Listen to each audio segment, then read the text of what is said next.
This is a time within our lifetimes that humanity is moving from the darkness into the light. The overriding decider of what comes next is what you choose to think about, speak about, and behave according to from this moment forward.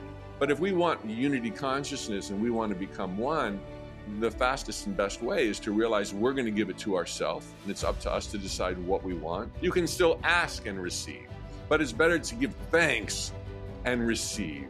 Give thanks and act as if it's already done. Then there's no fear, there's no resistance. There is no outside of God. Everything is God, and I am pure God, and everything is therefore inside of me. I'm seeing a reflection of what's inside of me, inside of God, and therefore, if I want to create change, it begins here. And when you start feeling and understanding the truth about the nature of reality, then you start realizing the one variable in any one of our lives is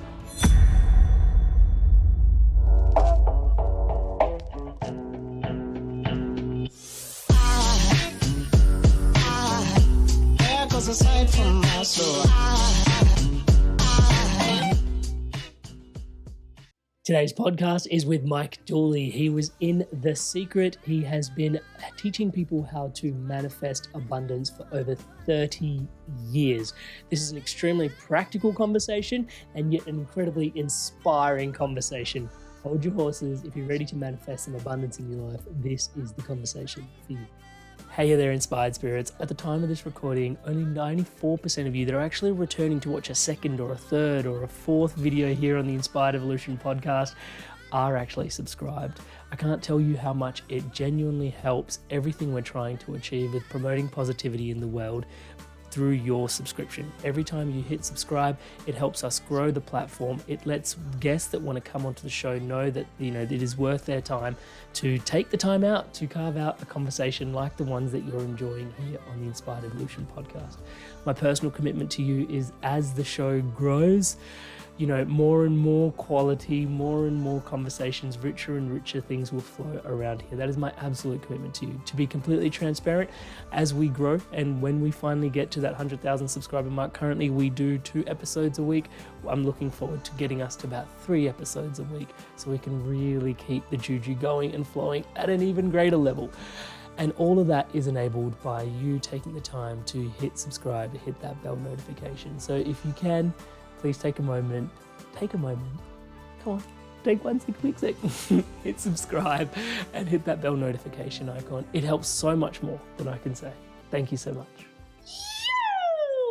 Welcome back to the Inspired Evolution.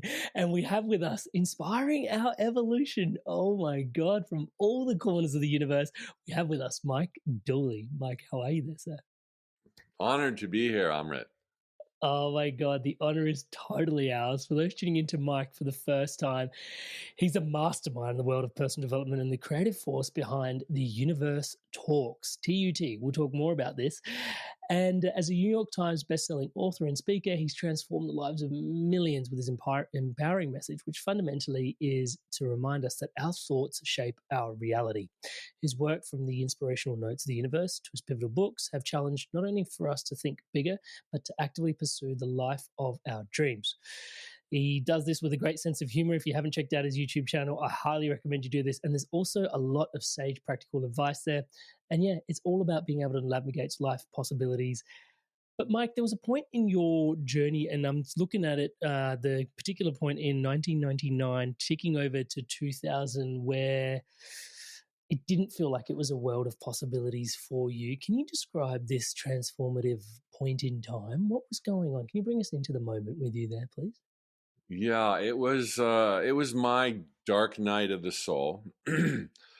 We had just liquidated a t-shirt gift business that my mother and brother and I had founded. Totally Unique T-shirts, TUT. That was the original meaning of TUT. We got the domain name. It became the Universe Talks later on. We had done really well. We had sold probably $10 million worth of our Totally Unique T-shirts in the decade of the 90s. but the trends were declining. I tried everything to right the sinking ship, and it was like, let's just jump ship, wipe the slate clean. We didn't owe anybody a penny, and figure out our lives from there. And so we wound down almost with a glad heart. Yeah, we're in control. But on the next day, after locking the last door to the last store of our small chain of stores, it really sunk in, like, now what am I going to do? I was months away from turning 40, which really freaked me out back then. I used to think that was old. And I, I had no career momentum. I was starting over. I didn't know what I was starting. I had enough money to coast for a little while, but not nearly enough money to come close to paying off my mortgage at the time. Um, I had a long-term relationship that just dissolved overnight, like the inventory that we liquidated, kind of metaphorically, the poetic nature of the universe. We were approaching our 10-month anniversary. That was long term for me back then. And found out she had a boyfriend.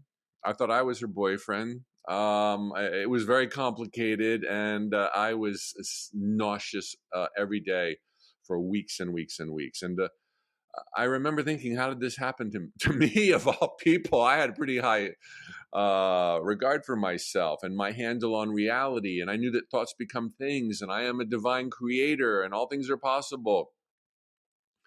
Well, it seemed like a train wreck of my life. But I remember thinking, don't try to figure out what happened. And certainly don't try to figure out what's wrong with you, Mike, because you will find stuff. Oh my God, you will find so much stuff, and you'll need a crew of professionals working for the rest of your life to undo all the stuff that you'll find wrong with you if that's what you go looking for. Instead, Mike, you know how the game works. You are this being of light, of the divine, by the divine, for the divine. Your thoughts become things. Words give you wings. You're pushed on to greatness every day. I mean, I was like, I knew how it worked, but I couldn't explain that point in my life. So I said, just start working it. And so I can admit it now, but I would not have admitted it, on the eve of my 40th birthday. But I put together a vision board. I was already deep into creative visualization. I had affirmations, and I had already done vision boards. Didn't know why it led to that in my life, but there's an answer in just a moment. And I started knocking on doors and turning over stones, choosing from the least sucky options before me. They all sucked. If anybody's been in that place, you're in that place because you don't know what else to do. The yellow brick road didn't show up.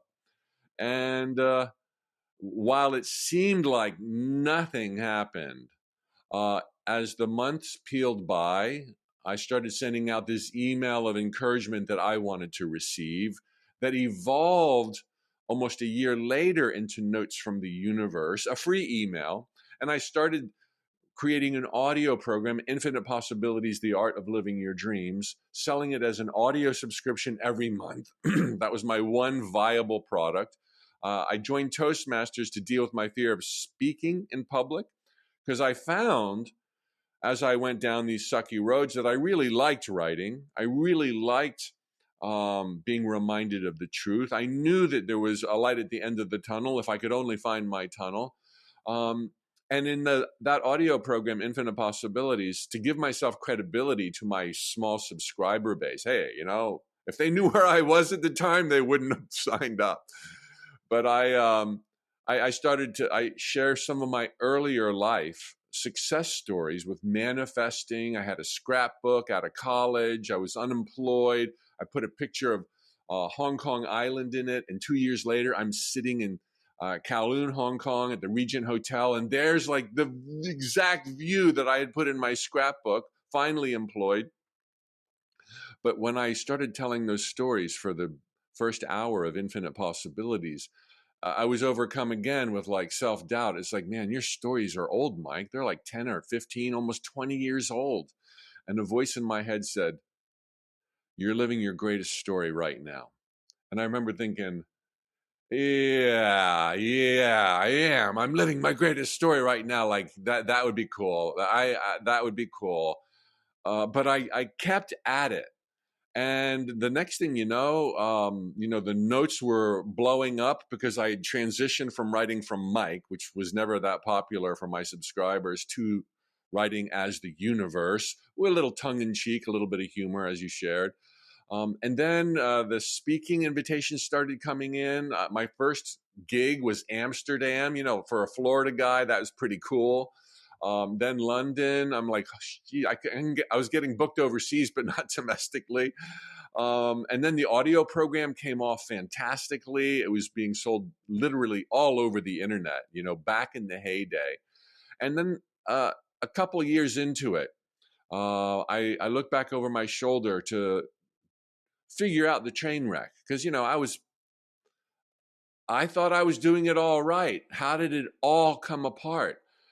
And Amrit, I couldn't find a sign of a train wreck. My train had come to a screeching halt, which is weird enough and freaked me out. I thought I was self-sabotaging. I must have invisible limiting beliefs. I'm a bad guy. This is karma. It's like, no, my train came to a stop so that it could change tracks and go farther, faster, higher, better than the track that I was presently on could take me. And it took an entire rewiring and reworking of my life. It was like the beginning of the biggest dream of my life coming true. It was like all good, but to the physical senses, like when you're driving in your car and you're following GPS, everything's weird. It's not your destination. Everything's wrong. This isn't what you set out to do. Don't judge yourself or your journey based on what your physical senses are showing you, because they see so little of the scope of reality and the powers that you're welding and the elements that you're commanding. And so it was like, oh my God, thank God I didn't go looking for what was wrong with me, because I would have so successfully found out, why I didn't believe in myself and what mom said was the main cause, and my dad didn't give me love, or whatever. I mean, we all have stuff that we're dealing with, but the overriding decider of what comes next for your listeners right now, the overriding factor of what comes next is what you choose to think about, speak about, and behave according to from this moment forward. And literally, mountains can be moved. We are all born worthy. We are sparks of divinity here because we wanted to be here to live on our terms. And there could be no greater adventure. Hence, at tut.com, the Adventurers Club for the adventure of life. Long answer. Sorry about that. Please do not apologize. There is even I was reflecting on one of the notes from the universe where it talks about how and I'm completely going to butcher it. Your writing is way more eloquent and also concise, which is a whole. We can have a conversation offline about how you mastered that. I'd love to learn. But one of the key things in there is it was talking about just attention or something for like the next little while. The universe will be listening to every single thought and action that you'll be doing for the day or something to that effect. Signed, love the universe. And it's just such a potent reminder of like what you're saying here and now. Did you want to describe that email just quickly? That was the very first note I ever wrote. And I remember, intuition and heart-centered direction is never fails.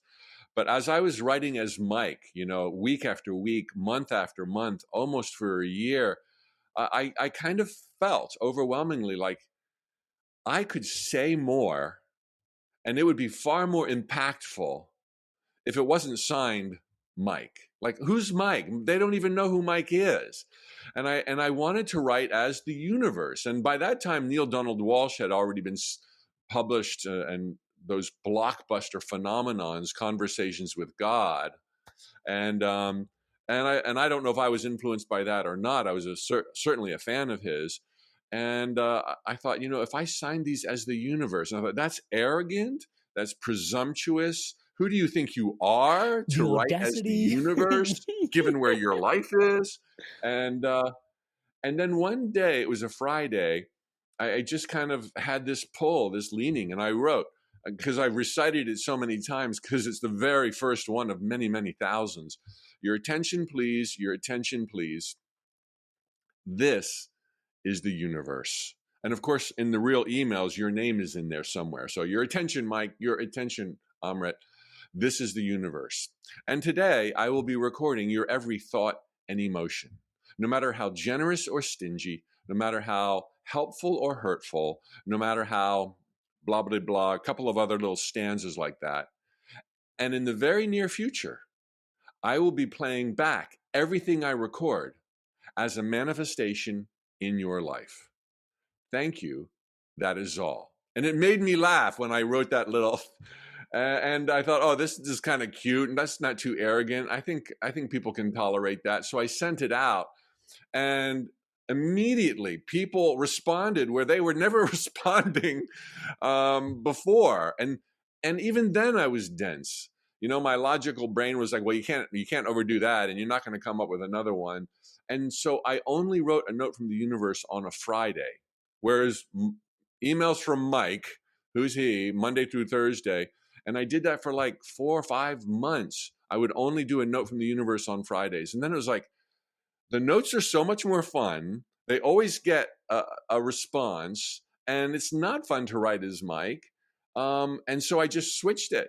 And every day, Monday through Friday, for 24 years, well, 22 maybe years, I've been sending out a note from the universe, and thousands have been written. And I'm glad you like them. Thank you very much. One of the things I wanted to ask you about, just to, I don't know if I'll flick out on a tangent, but it's a line of questioning nonetheless, was as you're writing, because one of the things that I remember was a bit of a pivot on my journey when it came to prayer was I used to think prayer was you're asking for stuff, and then shortly after a while I realized actually prayer done right isn't actually about asking for stuff as much, because the whole principle around non-attachment and detachment, because anything you ask for eventually you're going to lose to some degree, but it's really about building an intimacy with something greater than yourself. Let's just leave it at that. It could be universe, could be creator, could be God, whatever word you want to use. And I just, again, you were jokingly talking about the audacity to write as the universe, which I love. How is your relationship with what you perceive as the universe? Has it developed more intimacy as you've been writing as the universe? Can you describe that a little? Well, I'm still the student, and I've been learning, I'd like to think, by leaps and bounds over these couple of decades. And I phrase it this way now. There's really only you, Amrit, and more you. That's the summation of the universe. And for me, there's only me and more me. There's no delineation. And I loved what you said about prayer. And how it can cultivate kind of an intimacy, and that's really valuable and priceless. Because heretofore, it's been about can I, may I, should I, and there's some notes that speak to that I don't have memorized, but it's like the universe is like, you tell me, if you're praying in question marks, good luck. You pray in thank yous, hallelujah, so be it. And there's nobody out there apart from you listening, actually. So that whole model, coming from, particularly, religious times when God was this angry deity and we were guinea pigs placed here to be tested, judged, and sentenced. God, how we got out of that mess.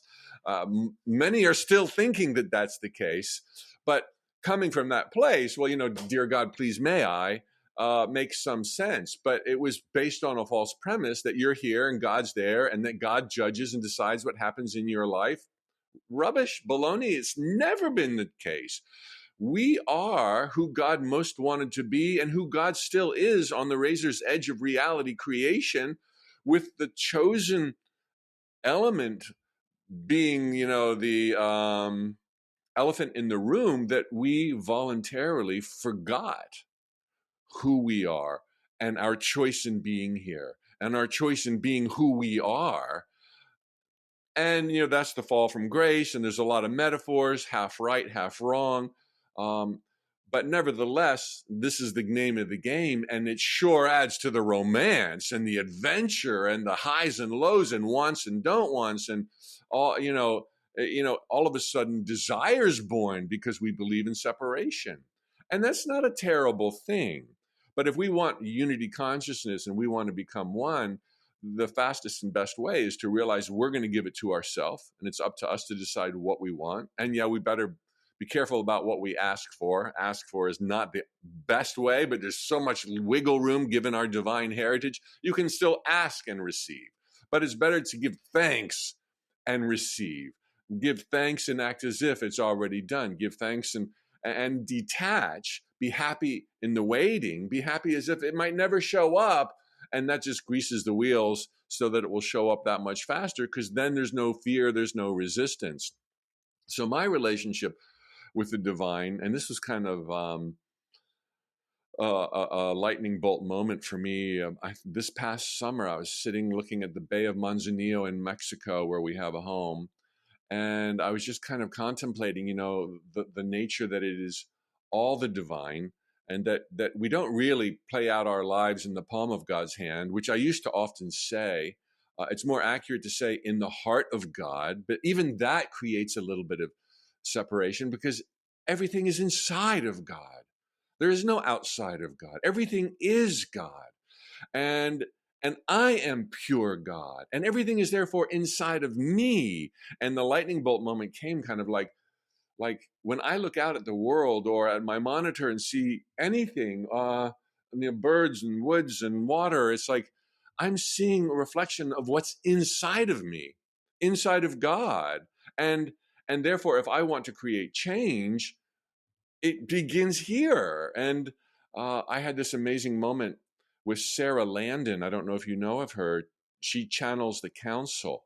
And several summers earlier, I was talking to the council and to Sarah, and I'm saying, I'm really frustrated because I'm trying to calm the waters. And I go out there on this little pier, and I'm talking to the bay, be still, calm, be still. And hopefully complementing the lightning bolt moment I had, the council powerfully said that you are seeing yourself as separate from the water. You are like, I'm Mike and I'm all powerful and the divine stirs within. Now you calm down, you be still. And said, the water is you. It's you. You be still, you be calm. Go within to calm the outer. And so that's kind of like how I'm cultivating my relationship with prayer and desire and affecting change. And it's ever more bringing me right back to me, closer in my heart, in my mind.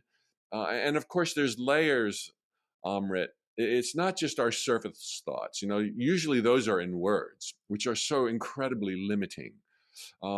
It's the feeling, it's the vibe that we conjure with comprehension and understanding. The other day, I was sitting in here in the morning, kind of a meditation, and I was like, I want this connection. I read this book, I Am the Living Christ is the title of it.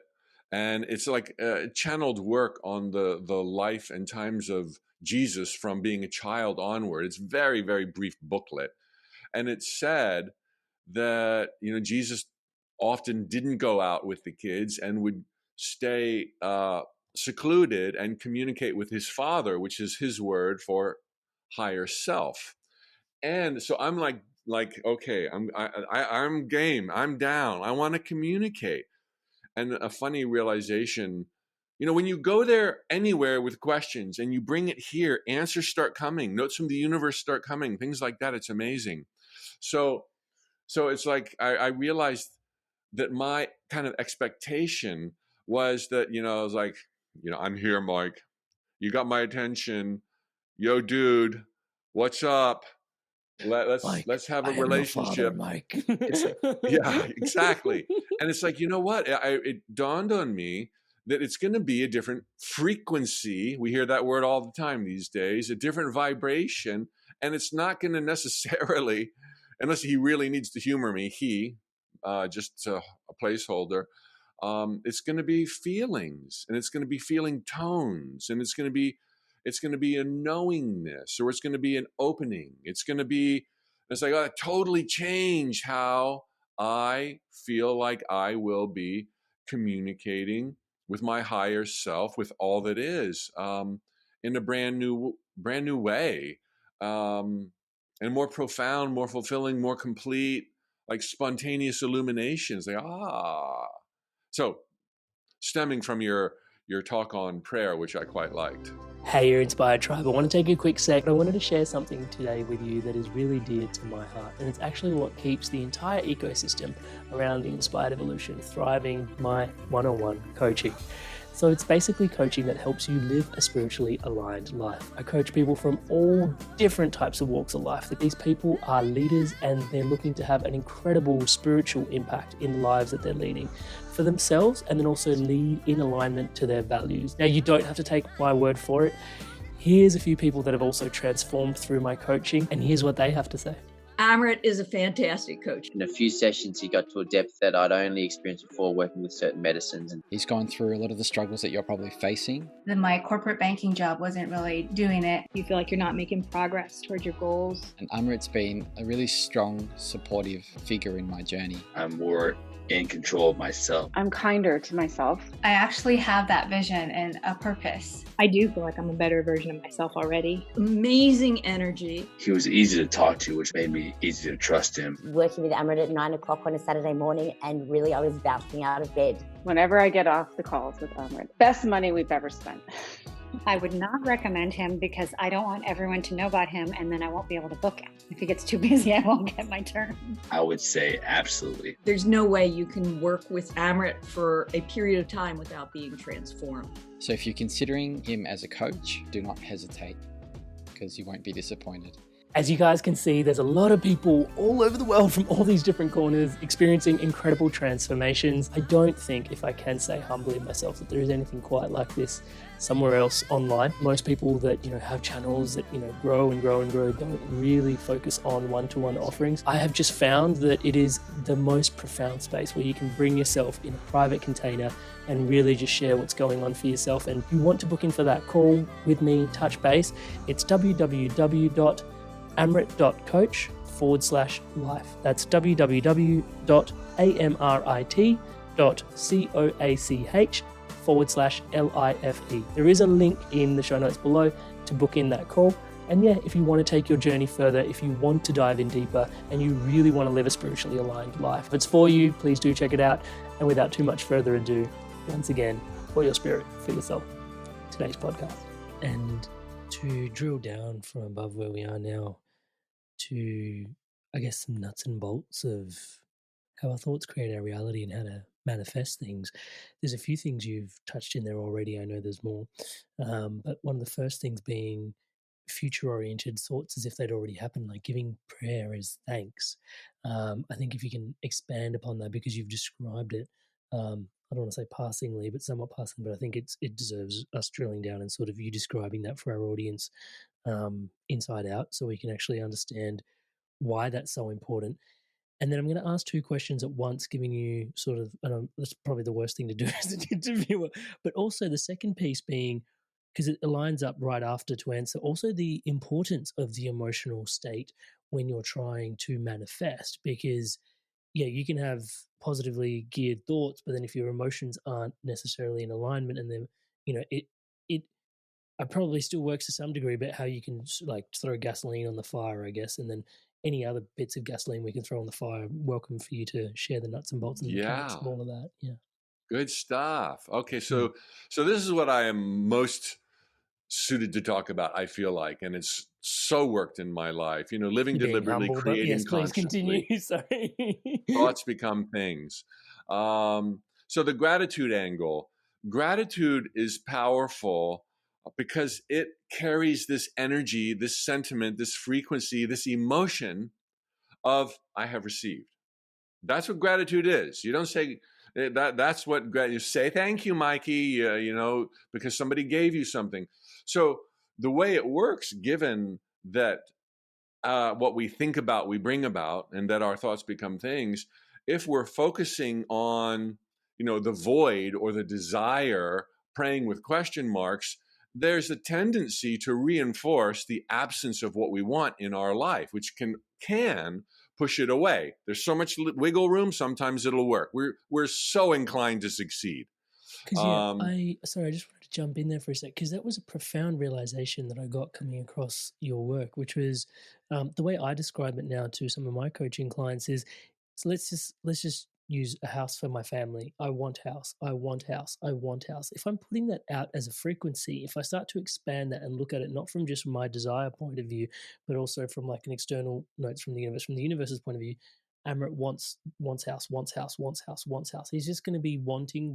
I'm putting out the frequency of lack. Every time someone says want to me now, all I hear is like, oh, I lack house, I lack house. And you're putting out the frequency of lack house.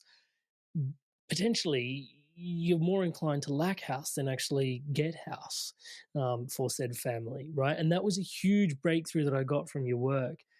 Sorry, I just had to pepper that in there as well. No, thanks for that added clarity. That's exactly what can happen and often does happen, because most people, not knowing how powerful they are, that they want something, to them doesn't mean they're going to get it. And it's like, and they start wanting it in a longing way, and they start wanting it in a sorrowful way. And how come other people have it and I don't have it? Oh, I want it. Oh, please, God, can I have it? And that pushes it away big time. I talked about the wiggle room, the play that we're allowed. We're on a very loose leash by the universe, metaphorically, so that if someone wants something, but it's bolstered by a sense of like, it's there, other folks have it, I know I can have it, oh, I want it, so I want it, then that can actually be powerful. And it explains why sometimes wanting stuff will bring it into your life as long as you've shown up and you've taken action. But knowing this stuff and the parameters of manifestation, because it's a real thing, it's like a science, one day it'll be recognized as such. The more accurate beeline to expressing ownership, which is what you want, is to express gratitude for it, whether or not it's here. If you give thanks with emotion, and I'll talk about that next, if you give thanks for what you have, thanks for my life, thanks for my wife, thanks for my joy, thanks for the money in the shirt on the back that I'm wearing, that gratitude and that focus of possession and I have received, that just creates more of the same. Give thanks for what you have and more shall be added unto you. And similarly, by extension, when you give thanks for what you don't have, as if you had it. Don't say thank you for the house I'm going to get. Say, thanks for that awesome rocking house with the lower 48 acres, the woods, the pond, and the swimming pool. Thank you. I love my new house. Thank you. It is done. Thank you. I'm going to write my friends and invite them over this weekend. Creating that energy of I have received. This energy, this vibe, this frequency is what we're talking about when we say thoughts become things. And that goes out and literally rearranges the players and circumstances, fortunes or misfortunes on the stage of our life, predisposing us to so-called coincidences, accidents, otherwise known as serendipities, that are not recognizable as miracles, not until after the fact. And then all of a sudden, as long as we kept with that vibration, that frequency, thy kingdom shall come on earth as it was on the other side before you came into the illusions. And so gratitude in that way, which already expresses I have received for that which you want as if you already had it, followed up with, I always teach, it's critical, an embodiment of that vibration. Like, let me prepare for that house. Let me make a few phone calls. Let me drive through a few neighborhoods while I enjoy my life, while I find happiness anyway. Prepare to be astounded. And sometimes it'll happen in a week. Sometimes it'll happen in a month. Sometimes it'll happen a couple years later if you've kept with the vibe. So you better enjoy the journey because it might be a couple of years. Even though for me, it was just like, I remember going to my mom's house and saying, where's the flipping magic? When I was in the dark night of my soul, and I had programmed it, and I was doing all these things. I'd have these moments where I was bummed out. There's so much wiggle room. You're entitled. You can have a bad day. It's okay. Don't worry that you worry. But when it finally started snowballing, and I'm on my second world tour, and I've got my fourth or fifth book out there, and the subscriber base is growing, I'm just like, one day it's like I'm living the life of my dreams. It's like, and in the beginning, before there was 4 books and 2 world tours, I had this moment when it was just like, I'm catching planes and meeting people and being inspired, inspiring them. The money isn't a positive flow right now. The income's greater than expenses. And it's like, that wasn't true for 15 months. And it's like, it's freaking happened. And like, what day did it happen? When did it happen? There was no day I went to bed grumbling about the slow progress. And the next morning I was like, on the yellow brick road. It was like this very, very, at the time, painfully slow metamorphosis of my life. But I was so busy knocking on doors, perfecting, doing better, that I didn't notice the metamorphosis. And then one day you wake up and it's just like, oh my God, it happened.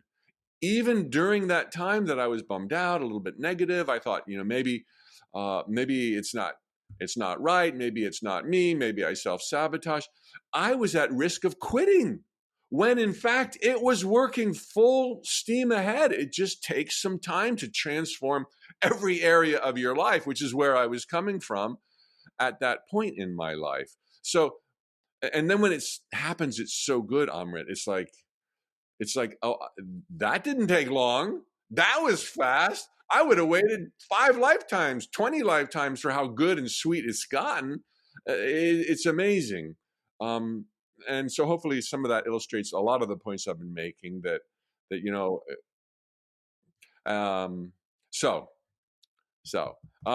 your point on the importance of emotion. Should I go there? Please. Yeah. And also what you were alluding to just then was also, and I'm so annoyed at myself almost asking you 2 questions every time I'm jumping a That's question. okay. That's time. okay. But also from emotions, because the bit you just left out on was consistency as well, staying consistent. So sorry for doing this to you, but now we're talking about emotions, but then also if you can talk about consistency after. Sorry for being that guy. I'm hungry for more. Sorry, what can I say? Please, Mike. Yeah. We'll talk about the consistency. I'm ready. I got a layer here for your emotions. I'm holding on to it. And so the consistency thing is rather obvious, but you want to continue to care in a joyful way. I was kind of seeing progress, little bits here and there that kept me in the game. That was never the life of my dreams, but okay, spark here and a possibility there, and a contact in South Africa or whatever. It's like, okay, and that helped me bide my time, during which I continued to write the notes and work on the various projects that I was experimenting with back then, whether it was shopping carts or e-cards or affiliate marketing. And that was super important. But maybe the consistency thing, the thing that makes consistency easier, is taking action, because it can't just be vision boards and gratitude. That'll never work. That's like giving your car the GPS destination to South Beach, Miami, when I live in Orlando, and say, all right, I'm there. Thank you. I know what it's like. I feel my toes in the sand. You're not going. You are not going. And in fact, guidance, your car is programmed not to help you by the geniuses in Detroit and Stuttgart or wherever they're making their cars these days. Their car is programmed not to help you until you put your car in gear. And then it starts speaking. Continue straight down the, A1A. Can make a left, make a right, make a legal U-turn. So you can program the destination, but that doesn't get you there. And the car doesn't start speaking to you until you're rolling. And then there's no wrong direction, because it'll self-correct on the way. And when you're in motion, you are creating exponentially more opportunities with every step you take for the universe to intervene. And then you start seeing sparks of light. Like, so I'm not saying just do one thing. Your destination ought to be life transformation, wealth and abundance, health and healing, friends and laughter, and then do a lot of things about friends and laughter. Do a lot of things about health and healing. Try this, try that, read a book, ask questions, start a blog, write a whatever, join a hospital, do a lot of different things for each of these general areas you want to go to. And then you've always got something that's occupying you. You're exponentially leaving room for the universe to reach you. Every new door, every new handshake, every new question, there's thousands more possibilities, and you're elevated so that you can see more clearly the terrain ahead. And then it's easy to be consistent. Then you go home and you look at your vision board, thumbs up, and you might have your creative visualization or your affirmation. Those things follow more effortlessly. And it would be more effortless for people to take action if they knew how little was required of them on a consistent basis. I mean, you don't hit the home run. You're the pitcher. You're just throwing the ball to the universe. And the universe hits the home run. The universe picks which pitch it's going to hit, but you don't know. So you just got to pitch. Nothing's happening. If you don't keep pitching, there's no home run. So your pitches are your baby steps. You go and you press the flesh and you update your resume and you ask for help. You network, you cold call. Those are awesome spiritual baby steps, as valuable as meditation. Go out there and do the logical stuff that your peers are doing who don't know about life's magic. And then you've hoisted your sails that are filled by the unfailing winds of the universe that will take you to any port of call that you can dream of.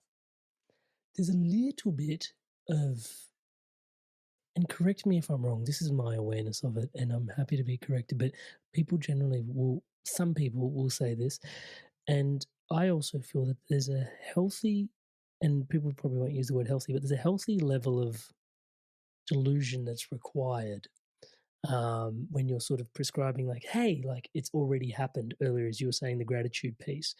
It's like gratitude as if it's already happened. And also in these moments, like, because I feel it in my work with the Inspired Evolution, you throw 100 pitches and only 2 or 3 get caught. But the opportunities for me to go, oh shit, they got caught, as opposed to, dude, you missed 97, and requiring the attention to focus on actually it does work, what parts of it work. Then I can start to get, analytical about it and start to understand it a little bit better. But there is I just wish there was a better way of putting it. But my relationship with healthy delusion, I think, is a requirement for some of this work. Your understanding of that? Yeah, well, I think you're spot on, particularly using the lingo of the times. These are very primitive times, Amrit. And we're approaching a tipping point towards far more light coming in our lifetimes to live like we've never lived on planet Earth. And everybody will be talking metaphysics. But to the uninitiated, to whom metaphysics is like the occult, then it's delusional. So, fancy delusional, hopeful delusional, or optimistic, whatever, how you phrased it. But when you start getting it, and it's not hard to get, that everything must be of God, by God, pure God. How could there be God and then something that's not God? It's like, that's not hard to get. So you know that you are part of God. And then when you start to realize, and there's so many volumes, even the Bible has so many jewels in it that talk about believe and ye shall receive, and that ye are gods, and on, so much of which has been missed based on, our obsession with, the devil and hell and do this and don't do that, and the commandments, and, all of it has its place. But when you start feeling and understanding the truth about the nature of reality, because there is a truth, it is absolute, it is empowering, it is all about love, then you start realizing, the one variable in any one of our lives is us and our thoughts. Everything else is kind of fixed and settled a long time ago, as a note from the universe once said. The only variable is what you choose to think. And thereby, fortunes or misfortunes untold will usher into your life based on your thoughts. So think some good ones and realize your words are your thoughts spoken. But because they've been chosen out of 70,000, we're told, a day, whittled, how many words do we speak a day? Far, far fewer than how many thoughts we think a day. So those words can be almighty because they've been chosen from the cherry tree. I don't want to say apple tree because that'll bring up, the forbidden fruit, but we can go there. I'd love to go there too. But that's a totally different metaphor. Our words are therefore our thoughts that will become things the soonest, because generally they will have more emotion and more focus behind them. And our behavior are nothing more than our thoughts of us animated, us in motion. And if we're moving in the general direction of our dreams, however seemingly pathetic, feeble, and futile, which is almost always the case at the beginning of a journey, we are still nonetheless evidencing and demonstrating a view, a frequency, if you will, that this is going to happen, because I wouldn't be so damn stupid to go down this path if it wasn't. I'm doing this for a dang reason, and it is because I'm grateful for the power of summoning legions in the unseen and commanding the elements to do my bidding. So I'm showing up to do my part, and every step we take, Amrit, gives the universe an opportunity to take 10,000 more on our behalf. All invisible. You see no confirmation, but take one more baby step. You now got 20,000 baby steps behind the curtains of time and space on you. The legions are marching as you start marching. And so it doesn't seem so futile when you get this to throw a pitch and nothing happens. Well, that wouldn't have been the right one. There's a better one coming. It's going to get hit out of the park even further. By the way, my pitches are baseball, and so you don't catch a pitch. You hit the pitch. It's a baseball reference. You hit the home run. The universe hits the home run. You're just the pitcher. So pitch with a glad heart. Know that it will happen in the right place at the right time. There's no other mitigating forces, not your karma, not ancient spiritual contracts, not nothing else decides but you. And thereby, it's not so woo-woo. It's like, and then you start seeing the evidence, and you know how this game works. And people who are wildly successful, who don't even know this stuff, you can see that they were congruent. You can see that they continued pressing on. You can see what they were focusing on. It's like it explains everything that happens in the jungles, these sacred, beautiful jungles of time and space, our thoughts becoming things, words and actions included. Self-evident. The glad heart. Let's bring that conversation around the glad heart and the emotions in. Sorry for keeping all the suspense for everybody going in the conversation. Tell us about the importance of emotions when it comes to all of this, please, Mike. Okay, so let's talk about emotions right now. Okay, and then we'll go to the glad heart or whatever you like. All right, so here's something, and this is being overly finicky, but it's an opportunity for a teaching point, and it's not to put you on the spot, but the way you phrased it, which is spot on, the importance of emotion. I mean, right away, I feel like I could get this wrong. Right away, like the importance. It's like, you can't get this wrong. Follow your heart, and you're going to be led with joy, and the emotion will accompany you. So, but the truth is, the more emotions, particularly joyful emotions, which are in alignment with our nature, as opposed to fear, which is a very powerful emotion, but it's not in alignment with our nature. It's not in alignment with the truth of reality, that we're living our adventures out in the heart of God. Where's there room for fear? It's harder to make a fearful thought become a thing than it is a joyful thought to become a thing. And so I tell audiences, don't worry that you worry. It's freaking okay. There's wiggle room. There's a latitude here. So long as you do the consistency, you stick with it, maybe there's gratitude, you take the baby steps. 5 minutes of positivity will offset, in my life, I've seen 18 hours, morning till evening fear. 5 minutes of positivity, coupled with baby steps, coupled with action. That's how pegged we are to succeed. But speaking to emotion, I guess I don't know my science that well, but frequency and vibration, I would say, as a novice in that arena, that the intensity, the power behind a thought towards its realization manifestation is ramped up big time when felt, when rolled up in emotion. I mean, I will literally do this sometimes visualizing. I will just be like, yes, yes, so be it. Hallelujah. Thank you. And I'm thinking it, and I'm just like, and I learned, I know how silly that must look, and that's kind of embarrassing, but hey, the truth is the truth, and this works, okay? So I don't care what anybody thinks about it, because I can have things my way.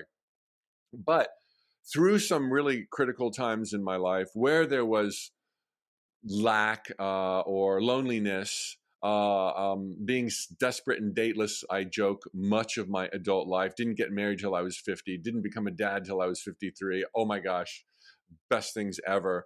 But because I was so lonely so often, and I remember wanting a relationship so much, in the wanting, I don't have it sense.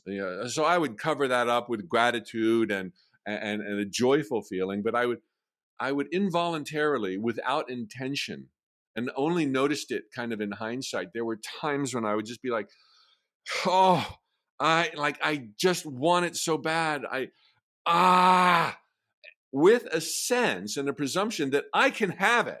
Not like, oh, wouldn't it be nice? And why not me? And it'll never happen. And so that's the difference of wanting. Wanting is not ideal. And now when I do it, I don't do the I want. I'm like, thank you, and hallelujah. But I wrap it and inject it with as much emotion as I possibly can.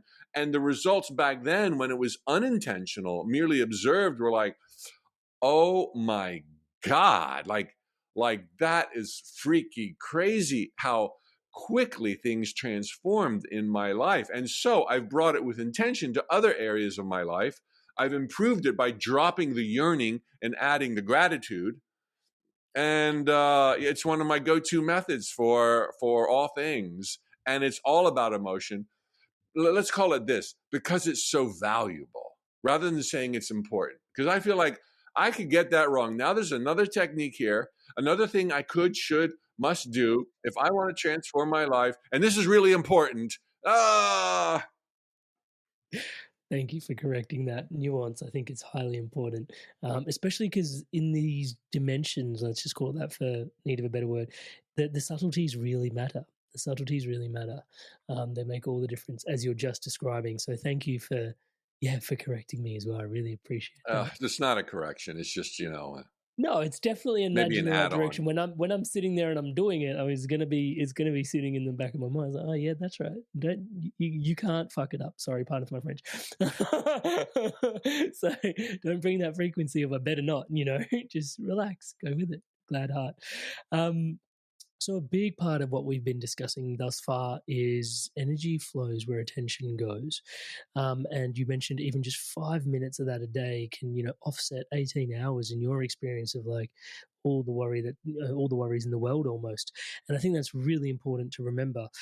There's been a big, ode in the Inspired Evolution to consistently try our best to focus on the positive. We try and share positive media, good news media, just because there is a lot of negative media out there in the world. And I think that whole intention has been really important for us. It's been difficult at times, if I admit so myself, just with the channel being what it is, because fear does actually sell. People are attracted to watch more fear. And in order to try and carve your way through all the noise, whilst trying to remain from a place of love, has actually provided a lot of challenges, not so much for what we're doing because we love what we do. Obviously, there's that heart in everything we do, but also just recognizing that, it actually there is so much fear out there combating against itself that there's pathways of love when you're trying to build them in this sense have been less charted, let's call it that. There seem to be less charted, but they have been charted, which is awesome. There's people like yourself that have been doing this doing this work in the world for such a long time. And I think therein lies one of the quotes I've recently come across, which was, the mountain that you're facing, and I think this is one of the themes that we've explored today as well, is it's great for, it may feel like a mountain for you to summit, and it may be a challenge, but you may not be aware of all the others that you are conquering it for, that you're inspiring, that it's possible to do the same, and it may not even be others. It may be your future self that you're conquering it for. One of the points in there that I wanted to touch base on, which is what you alluded to just quietly, is that there's a tipping point coming. This, like, my curiosity just could not stop and just, hey, where there's a tipping point. Can you tell us a little bit more about potentially what's ahead for humanity as a whole? Well, I think we can all see it. It's literally been prophesized by many thousands of years ago with freaking uncanny accuracy, because nothing is destined, but there are probabilities and likelihoods. And the evolution of consciousness on a planet, in a town, in a household, in ourselves, can be quite evidently plotted, and in conjunction with the energies of different parts of the physical universe and the planet herself. That's my explanation of how they were able to discern what was going on. The book of Revelations, it's happening now. People are being separated, quote unquote, like wheat from the chaff. I mean, look at your news. Look at the right wing and the left wing and the MAGA people and this people. And it's like, I've never seen, none of us, the world has never seen such diametrically opposed views ever. And Nostradamus, the age of Aquarius, the end of the Mayan calendar, which was 2012, which was significant because it's the beginning of a brand new Mayan calendar. Nobody talks about that. It was like the end of times. It was the end of that era. And changes have been percolating and seeping through even before 2012, but they're coming to a boiling point right about now. This year, the election in the United States, the sad wars that are happening, and the philosophies justifying each side of every equation. It's like, just don't take a side. But we see the separation, which can almost be named as, choosing love versus fear. Many have said that. And what else is happening is that we are literally finally coming out of the caves, caveman, cavewoman. Finally now, most of us are still in the caves. Forget what we think is high technology and AI. I mean, that's a cool conversation, and there is consciousness there, but still spiritually speaking, we are caveman, cavewoman right now, by and large. As we shared earlier, people's views about why we're here and being judged and God is angry, like, oh my gosh, draconian craziness. This is a time within our lifetimes that humanity is moving from the darkness into the light, into truth. Truth is absolute. It is benign. It is empowering. I'm not talking about a whole bunch of truths. We're all one. There's only love. Thoughts become things. Everything's playing to a greater good. I mean, those are the bare bone truths that hold up the stage that we play our lives upon in time and space. That's it. And these are coming to light. Back in 2007, was it, when The Secret by Rhonda Byrne came out, that I was featured in with 25 other people. It's like, it started then, it started in the late 1900s, but it's coming to a full boil. And boy, are there some people unhappy with it, because it means more discussion, it means more openness, it means more fairness. If the old system worked for you, and it worked for many, not the majority, but it worked really well for many. These ideas of, sexuality being talked about and Black Lives Matter, that's terrifying, because it's threatening the very foundation that the old systems were built upon. And so they're clawing back. No, we're not going to do it that way. No, that's never been done before. No, we can't give handouts to the poor. It'll be squandered.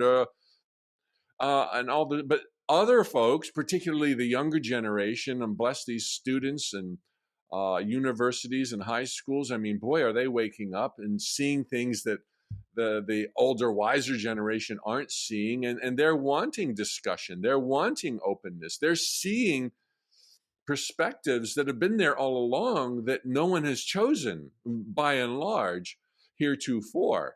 So there's this irrevocable ascension happening on planet Earth right now. Ascension simply means an increased vibration, an increased frequency. What does that mean? I don't quite know, but it's just more love. And people are saying that it's in frequency and vibration, which totally resonates with me, but I'm not a scientist. So this irrevocable ascension, call it more light, more love, more vibration on planet Earth, is happening, where manifestations will be quicker in every regard, good, bad, and ugly, where truth will become more prevalent and more known and more discussed. And what remains to be seen, however, is, how the resistance plays out and what kind of strength it will maintain. Because there's no going back. But the resistance, some of which articulate, they'd rather see the whole thing come down than move forward with more inclusion, with more of all the things we've been talking about. So this is a slippery slope.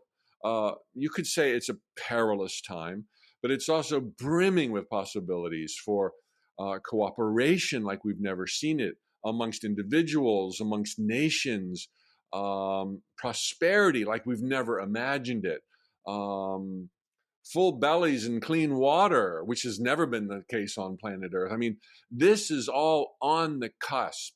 And I don't know how big the fallout will be, but on the other side, whether it's a few folks or a few billion or 8 billion putting together the pieces, it will be an entirely new world order based on love and trust and faith in one another. And with the higher vibrations, it makes sense, can't explain it, with the higher vibrations, we will all be far more receptive to spirit and our higher self. And these conversations that I'm wanting to have, as Jesus did with his higher self so long ago, where we will be able to more clearly be led by our heart and not incessantly dragged around by logic and intellect and ego.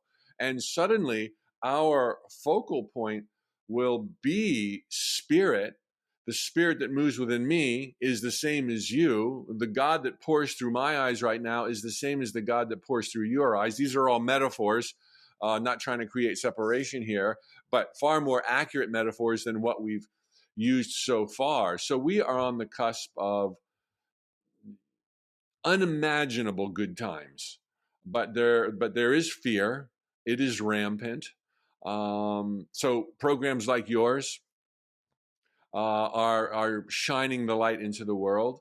The work I do, hopefully doing the same. And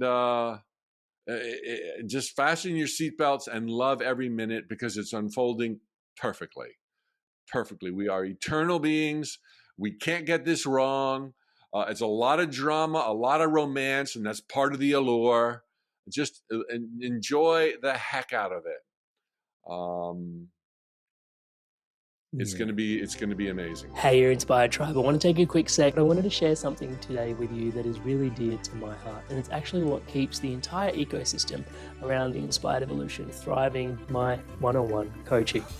So it's basically coaching that helps you live a spiritually aligned life. I coach people from all different types of walks of life. These people are leaders and they're looking to have an incredible spiritual impact in the lives that they're leading for themselves, and then also lead in alignment to their values. Now, you don't have to take my word for it. Here's a few people that have also transformed through my coaching, and here's what they have to say. Amrit is a fantastic coach. In a few sessions, he got to a depth that I'd only experienced before working with certain medicines. And he's gone through a lot of the struggles that you're probably facing. Then my corporate banking job wasn't really doing it. You feel like you're not making progress towards your goals. And Amrit's been a really strong, supportive figure in my journey. I'm more in control of myself. I'm kinder to myself. I actually have that vision and a purpose. I do feel like I'm a better version of myself already. Amazing energy. He was easy to talk to, which made me easy to trust him. Working with Amrit at 9 o'clock on a Saturday morning, and really I was bouncing out of bed. Whenever I get off the calls with Amrit, best money we've ever spent. I would not recommend him because I don't want everyone to know about him and then I won't be able to book him. If he gets too busy, I won't get my turn.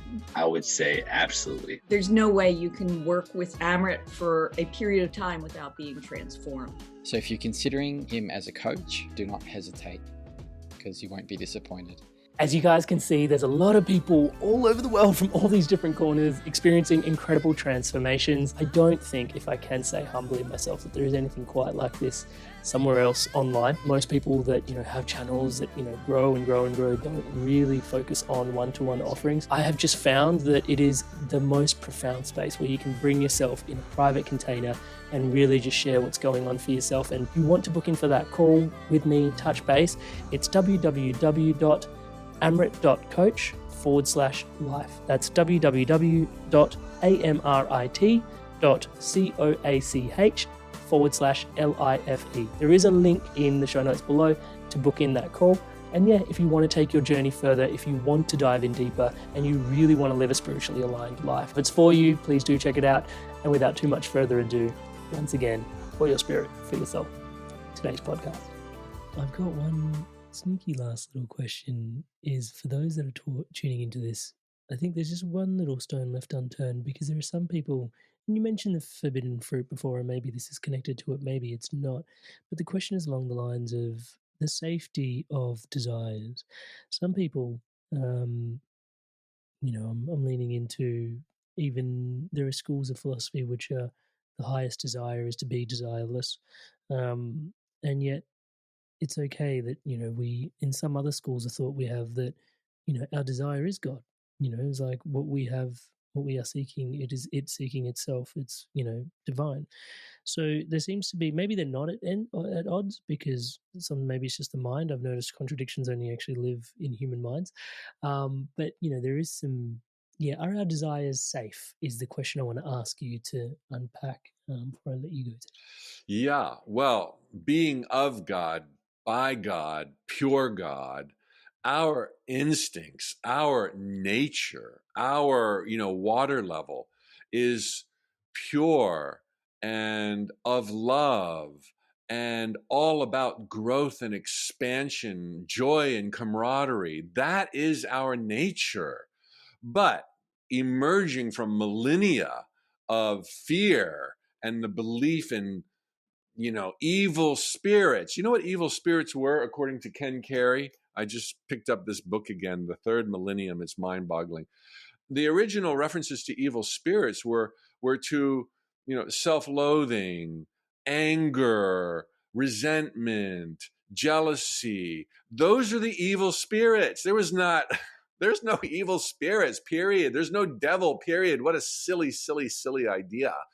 But emerging from these times where there was such distrust and such fear for survival, and understandably so, it kind of bred upon itself, and it makes us think that, that our desires could be, animated by Lucifer himself, and that we cannot be trusted because we don't trust anybody else. Why trust ourselves?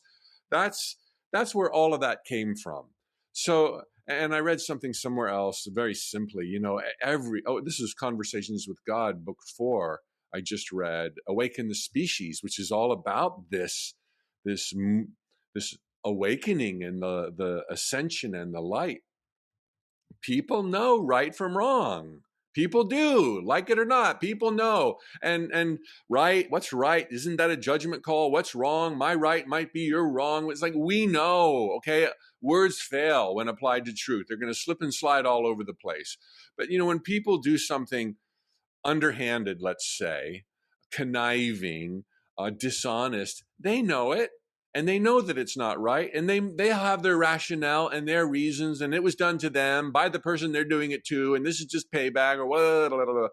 But we all know. And when we have a desire, invariably, given that our desires, unless polluted by our ego, our desires are our pipeline to the higher self. I mean, our desires generally arrive pure from our highest self to remind us or tell us, inform us of what we're truly capable of. And contrary to old school thinking, my success doesn't come at the expense of anybody else. We live in a holographic universe. If I get rich, that's only going to inspire more people to get rich. And don't believe your physical senses, as we talked about earlier, thinking that, my metaphor is, if we lived on a primitive island and there was only so many coconuts and coconuts were the currency, if I somehow accumulated a few more coconuts overnight, it would always be at the expense of someone else. But that's not how things work in these sacred jungles of time and space. Anyone following a dream and making it come true will only enrich in everyone whose paths they cross, as well as people observing from the peanut gallery. And because you mentioned the original fruit, because I mentioned it earlier, the forbidden fruit, the original sin, going back to this idea of what evil spirits were, very similarly, though not from Ken Carey, more from my own mind. Now, it's so clear. The tree of knowledge was the tree of ego, was the tree of intellect. And we started using intellect over our intuition. And when we bit into the apple, the delusion being that, oh boy, this is an apple. I am me, and this is an apple, and smells so good. It's separation. Oh, bite it. Oh, now it's got a reality all its own, and I've completely forgotten that it's a streaming manifestation of my own in the dream that I call my life. I am part of that. It is a figment of my imagination. So biting into the apple as if it was real, as if it could nourish you. And I know we believe that now, and it therefore does. But that was a tipping point in the other direction, where we fell from the grace of understanding our true nature, our divine, eternal, spiritual nature. And that brought on the illusions and the belief in separation. I'm here, I'd like to go there. I have not, I want to have. I'm high, I want to go low, or low, I want to go high. But that brought on the game, and that brought on the beauty, and that brought on the romance. So it was characterized as this ugly thing, this fall from grace. I think it's part and parcel for the kind of adventure we bought the ticket for. It's like, I'm going to go there, I'm going to forget, and then I'm going to remember, and I'm going to experience it like it could never have been experienced. And each of us is here, if you will, metaphorically, giving all that is the opportunity to know the bounty of life through a pair of eyes that show a window that's never been seen before. What you have seen, Amrit, in your life, and what you have felt with your heart has never been experienced until you came. And it never will be. That's your beauty, your uniqueness, your value. And too often we judge ourselves based on achievements and attainments and others. Self-love is something I've been talking about this month with Marcy Shimoff, is the ticket to all else. You see yourself in everything, and you see divinity within yourself, and the floodgates open. All right, my rant is done. No, it's not a rant. Don't call it that. Dude, thank you so much. That was so illuminating, especially to help. I don't want to use the word. It connected is probably the word I want to use.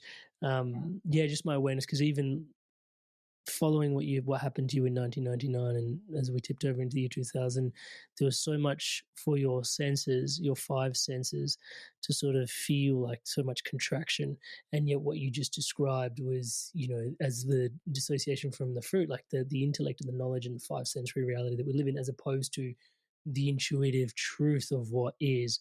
And I guess, just anchoring in, I just wanted to pepper this in the podcast somewhere because I thought it was really useful, even for me coming to your work, for everyone just to be reminded that it can be as simple as just holding a positive intention in certain domains of your life. And the 4 domains you had, I extrapolated it to 5 for myself, but it was wealth and abundance, friends and laughter, creative fulfilling work, international travel, and I also added in health and vitality. Awesome. Wow. I'm honored that you're so aware of my work. Yeah, I think it just helps to sort of remind yourself that, well, as we've had this conversation today, how you're feeling about those things as opposed to what your senses are necessarily feeding back to, because that can be part of that delusion that we've just so described. Exactamente. Well said. Very well said. Very well said, standing on the shoulders of everything you've shared here with us today. And so I get to thank you for today's conversation, because not only is it polite to, but there's genuine gratitude. And part of me is hoping through the sneakily, I'm probably going to give away some of my neuroses here. I'm hoping me expressing gratitude means I get to see you again on the podcast. Through the powers of manifestation as well. But then also, man, it's a lifetime's worth of work. You've been doing this for 30 plus years. I dare to date you, but honestly, it's been incredible. Just how you've been carrying the consistency for the prayer for this work, the light, the love that you're sharing with the world. And, there is so much. Thinking about the ripple effects of all of that is beyond humbling, but even just thinking into what today's conversation has afforded us and where that's going to go for people, Touchwood, is really just so much gratitude, Mike. Thank you so much for who you are and what you do in the world. It's an honor, and you're doing the same work, and it's great to be in your energy, Amrit. Thank you so much for your work. Thank you so much for watching this video all the way to its end. Obviously, you absolutely love this podcast, and I want to thank you so much for watching this all the way through. Here is another video that's perfectly curated just for you to watch as the next best video to keep your inspiration flowing, to keep you evolving, to keep you yowing. Check it out now.